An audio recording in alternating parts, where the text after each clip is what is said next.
To do your intro. Hi guys, this is another DC Rundown with your host. I'm John Breakdown of John Breakdown Podcast. And this is Derek from Derek's Gaming Channel as always, here with, I believe, the 6th episode. A quick little mention here, this podcast is now sponsored by the Virginia Pro Wrestling Alliance, based in Manassas, Virginia, and throughout the Virginia area. There is a show coming up in July, I believe the 27th. I'll have more information for you wrestling fans later. And go down, it's live. It's a family-friendly live wrestling. And it's a great family environment. It's actually hosted at my job, the Manassas Boys and Girls Club at 9501 Dean Park Lane. And they have a bunch of wrestlers, and again, I'll have more information on this probably in the coming podcast, but definitely check it out. Rinkside tickets are $12 and general admissions are $9.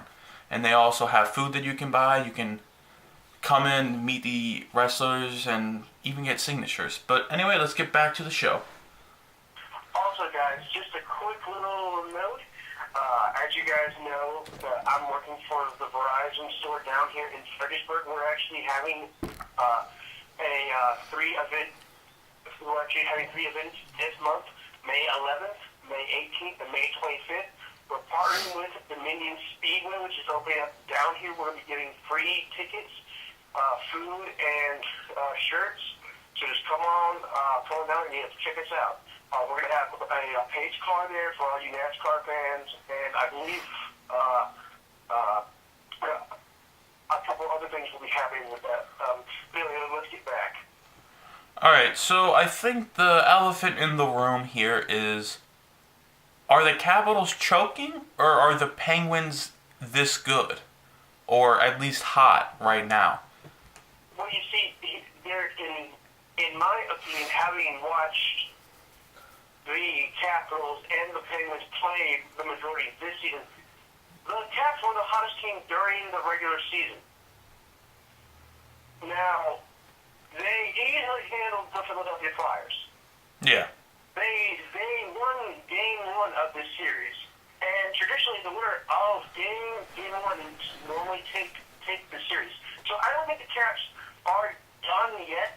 I think the suspension of Brooks Orpik has affected that lineup, plus also the headshots, Marcus Johansson has also affected the team a little bit. But yeah. I liked their energy. They are fighting, they are scrappy, and I think the Penguins just have gotten lucky the last 2 games. I mean, last night went into overtime, and plus, if you look back at the Game 3, the goal shot off of the player's back. I mean, come on. Yeah. Now. And also, let's not forget the 1-game suspension of Chris Letang. Come on, seriously? Yeah, if you're gonna give 3 games to, I believe it was Orpik, you gotta keep that consistency, because now you're gonna have more people potentially hit late, when that's gonna cause, a lot of unnecessary stuff that shouldn't be happening.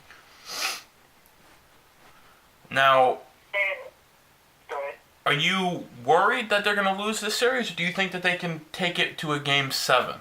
If they take it to if they take it to Game 7, which is at least the last game, because they're down 3-1 at the moment, if it is forced to a Game 7, I have no worries that we will win the series, but the Capitals need to start better and start with more energy. They've always been kind of, first 15, 20 minutes, they're just flat, and that's where the Penguins are getting their lead from, and it's not good for us. Well, you see, I think if I'm very shocked after last night's game, I tell everybody today when they're working out, look, we're down 3 games to 1.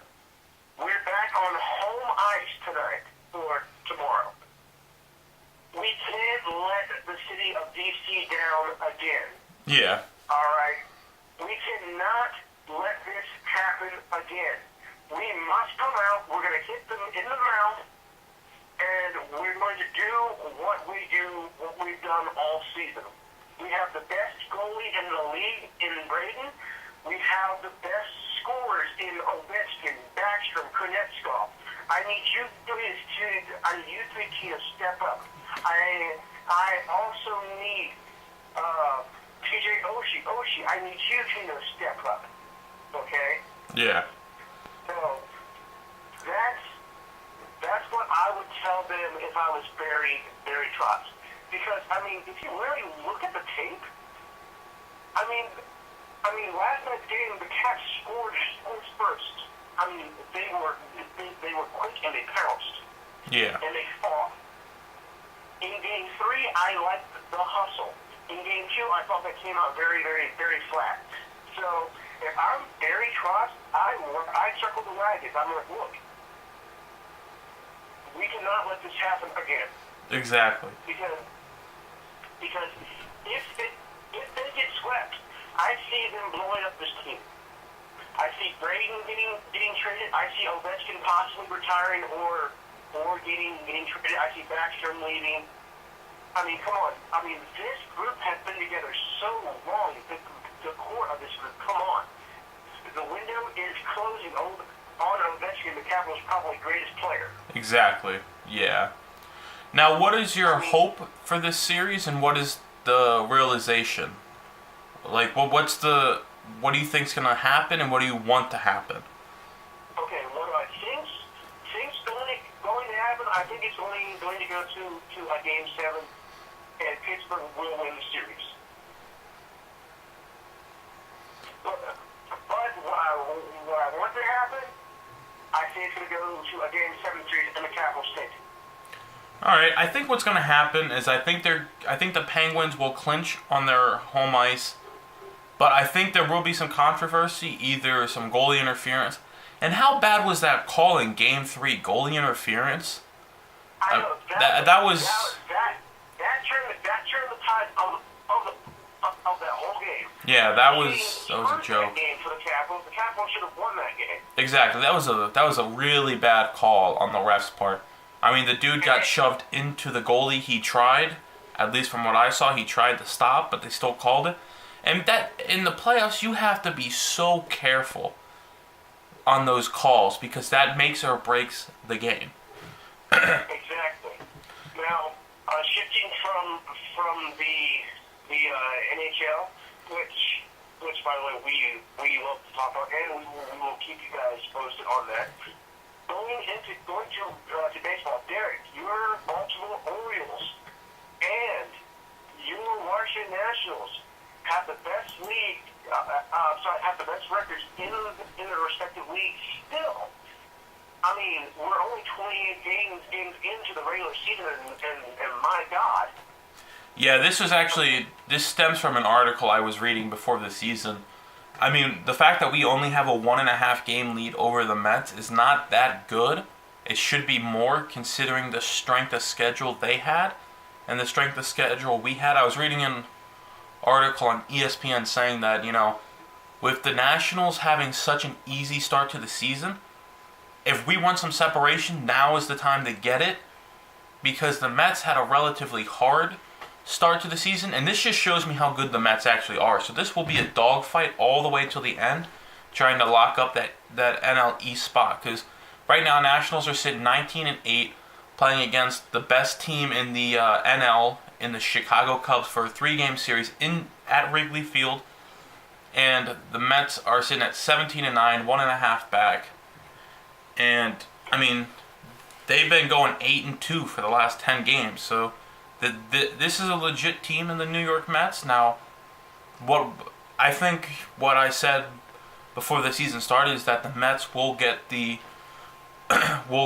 division spot, but the Nationals will come in probably a game and a half behind in the wild card spot. Now, let me just broaden your eyes here about the Nationals. Okay, they have done a couple things in the last week and a half that they haven't done in a while. They swept the St. Louis Cardinals at home. Yeah. For the first time since 2011. They went to Kansas City Series won one. Last night I actually watched the game. They actually won 13-2. Wow. And that's going up against the defending World Series champions. Okay, so look, seriously, I think Daniel Murphy is the best hitter in the National League behind Bryce Harper. I mean, if he can stay at the level of consistency that he has, my God, the Nationals, and if Rendon can get healthy again, they'll have Harper, Murphy, Rendon. But what worries me, again, like you said, the Nationals should have been farther along in the lead. They shouldn't be one game ahead of the Mets. So it's consistency. We'll see what Dusty Baker does with this team the rest of the season. But let's go with the American League. The Baltimore Orioles have just been killing it. Yeah, the Royals are actually 14-13 at the moment, third in the Central. Oh wow. Yeah. Now the thing about the Baltimore Orioles, they're sitting up at 15-11. Really good record, but they're half a game back, and that's not a problem. Half a game is, it's not too overwhelming. My thing is that division is so damn hard to forecast, because they go back and forth. That is probably one of the hardest divisions in sports, or definitely in baseball. You got the Yankees, you got the Blue Jays, you got the Red Sox, and you got the Royals. The Red Sox are red hot right now. Yeah. The Blue Jays are red hot right now. The Yankees were red hot until yesterday when A-Rod went on to the disabled list. Now, so yes, see, top to bottom, there's only a 6-game separation. I'm looking through the standings. The next closest that I see is 3.5, but that's the NL West, which is also pretty damn tough. But that's only been just recent that division's been hard to win and so forth. Now let's get into the NFL draft. What do you give the Redskins grade? Grade? I actually give them an A-.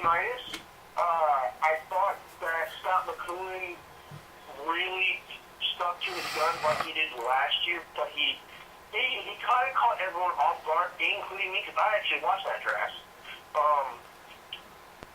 I thought with the 21st overall pick, we would actually draft someone on the defensive end, like maybe Miles Jack, because at that time he wasn't drafted, and I thought that hey, we could really use him, or Jalen Reed.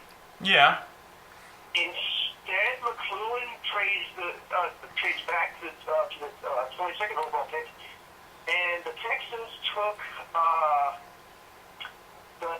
a wide receiver. I can't remember his name, but then all of a sudden the Redskins draft Josh Dobson, and I'm sitting there going, oh my God. I like that move just because, Kirk Cousins is a good quarterback. He needs to develop confidence, especially early in the season, so he can carry that through. It's like, but with the receivers, we have Jackson, Garcon, Jordan Reed now with the 5-year extension at tight end, plus the addition of Vernon Davis, Josh Doctson. I think this receiving core will be good, and they have the playmaking ability to get open and make things easier on Cousins, therefore giving him the excitement that he wants to go out there and do good. Plus, he'll give them the confidence with them being able to get open as easily as these receivers can. Doctson, I was looking at some film of his. 50-50 balls. They'll go to Doctson, no problem. Deshaun Jackson, he has that speed. He set records at TCU. Plus, sorry to interrupt you. He's also the tallest wide receiver in that receiving board for the Redskins at 6'2". So finally, the Redskins have a big wide receiver who has great hands, and most likely is going to replace Pierre Garçon. I hate to say that. Garçon has become sort of like a fan favorite. Yes. But he hasn't really produced much in like the last 2 years. Well, and a lot of that is with his age and a couple nagging injuries that he probably has, but give him 2 more years on this team, let him mentor Doxson and whoever else young we pick up, and this team will be incredible. Now, one thing... I think the Redskins should cut Andre Roberts, just saying real quick. Yeah, because I haven't heard his name, honestly, in a long time. I thought he left on his own will. Now, we picked up a quarterback in the 5th round, was it? Yes, Nate Solenfield out of Indiana. I actually like this pick. You like it? Yes, I have watched film of him. He's 6'6". He does have some inconsistency, but he has the typical quarterback build. He's threw for 3,000 yards and only 9 interceptions and 17 touchdowns. Okay, that's not too bad. Now, the only issue is his hands, just like Lindsey. He has 10-inch hands. But he played in a pro style offense. Now he is a project. He is a developmental project. If I'm Jay Gruden, I let Colt McCoy mentor him, and I also let Cousins mentor him. Now, I thought the Redskins got the steal of the draft with their 7th overall pick, drafting Kendall Marshall. I believe that's his name, the running back. Yeah, that was a good pickup. He had the fastest time in the combine. And he fell to the 7th round? Yes. That's a steal. Now, what do you think of the defensive additions? I think that every position we really needed to address that was a big glaring hole, I think McLuhan addressed it, and addressed it well, to be honest. Pretty much, yes. Now, Sua, I believe he's going to be playing safety or quarterback out of USC. Yes. He grew up watching Sean Taylor. He loved Sean Taylor. Didn't he wear 21 at USC? Wasn't he the one that wore 21 at USC? Yes. Okay. Yes, to honor Taylor. This kid has a huge upside. Plus, he was recruited by Joe Barry, who was the defensive coordinator at USC, but left before this kid got there. So there's already a connection there. I think this kid is going to have a phenomenal future. I think he's going to really turn out to be a diamond in the rough. And I can't wait to see what Joe Barry does with this kid. This kid has a huge upside.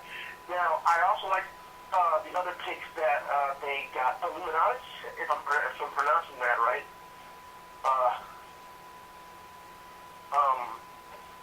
What was the other? Do you have it there, Derek? I'll look it up.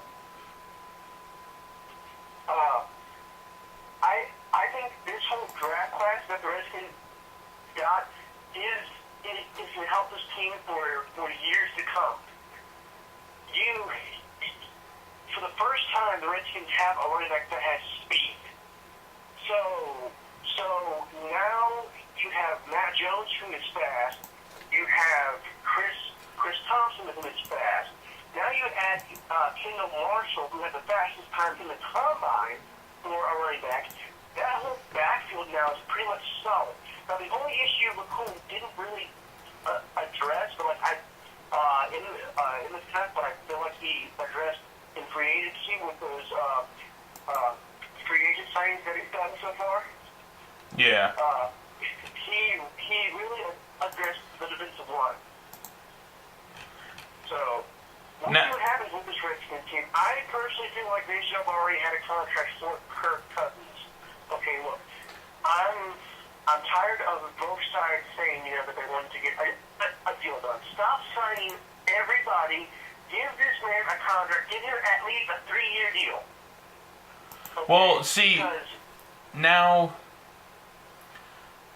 what I think they need to do is wait until next year when they get some more room in the salary cap, because then we can get even more receivers or, running backs, make the offense click, and then we'll give him the money he deserves.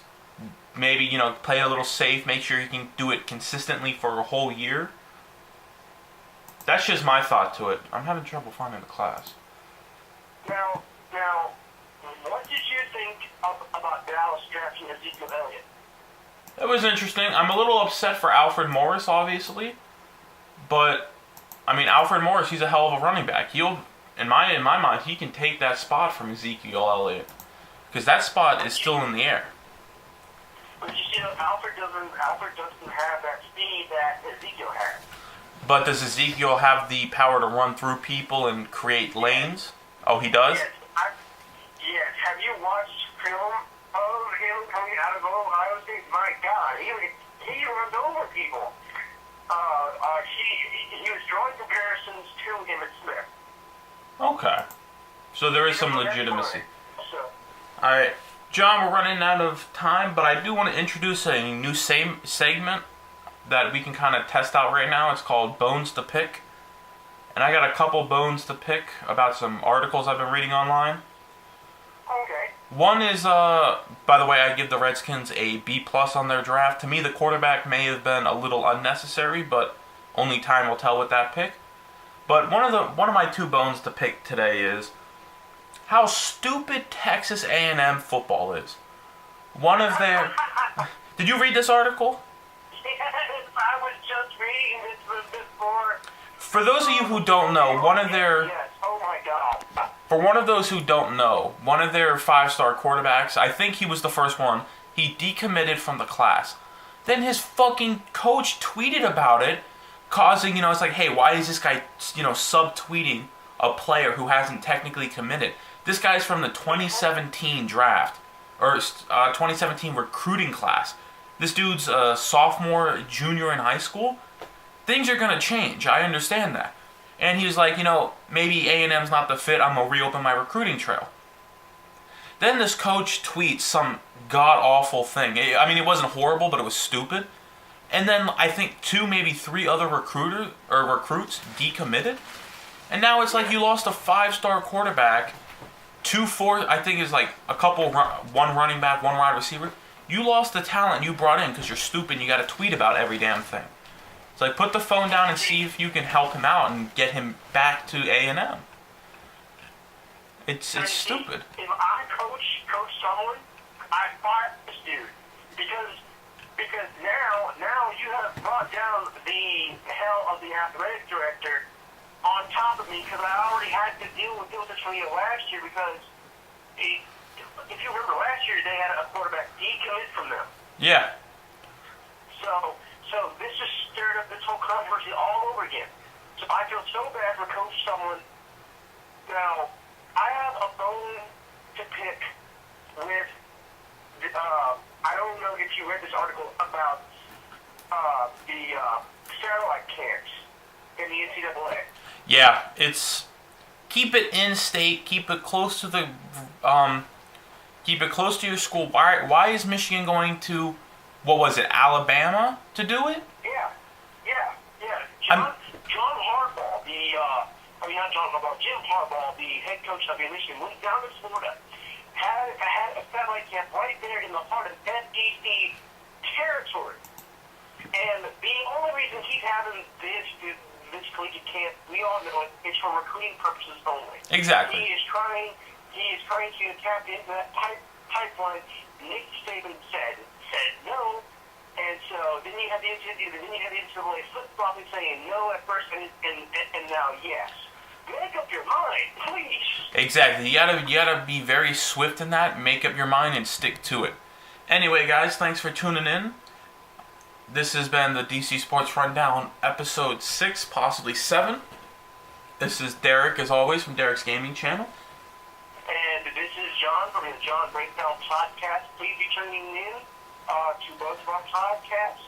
And hopefully here within the next week or so, I will be online and I'll be doing this. Me and Derek will actually be having a solitaire. Me, Derek, and his brother Marcus will be doing Star Wars title fight. Hopefully. There's always weird things that tend to happen when we try and get together for podcasts. I know this one was delayed 2 weeks just because I was working, you were working. We couldn't really get time to. Alright guys, thanks for tuning in and catch you on the next one. Peace out.